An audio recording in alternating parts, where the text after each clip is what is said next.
वफाकी दारुल हुकूमत इस्लामाबाद और पंजाब के तमाम शहरों में चलने वाली पब्लिक ट्रांसपोर्ट फ्री करने का ऐलान कर दिया गया। तफसीलात के मुताबिक वज़ीर-ए-आज़म शहबाज शरीफ की हिदायत पर इस्लामाबाद में तमाम सरकारी ट्रांसपोर्ट शहरियों के लिए मुफ्त कर दी गई।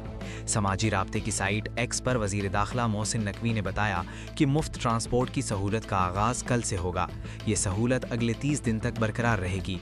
उन्होंने बताया कि वफाकी दारुल हुकूमत के शहरी 1 माह तक बगैर किसी किराए के सरकारी बसों में सफ़र कर सकेंगे। वज़ारत दाखिला अवामी रिलीफ इक़दाम के लिए 35 करोड़ रुपए के अखराजात बर्दाश्त करेगी। दूसरी तरफ वज़ीर आला पंजाब मरीम नवाज़ ने तमाम शहरों में चलने वाली पब्लिक ट्रांसपोर्ट फ्री करने का ऐलान कर दिया। वज़ीर आला पंजाब के अहकामात के बाद अब orange line train, metro bus service, speedo bus के मुसाफिरों को टिकट खरीदना नहीं पड़ेगा। ग्रीन इलेक्ट्रो बस में भी सफ़र के दौरान शहरियों को टिकट नहीं खरीदना पड़ेगा।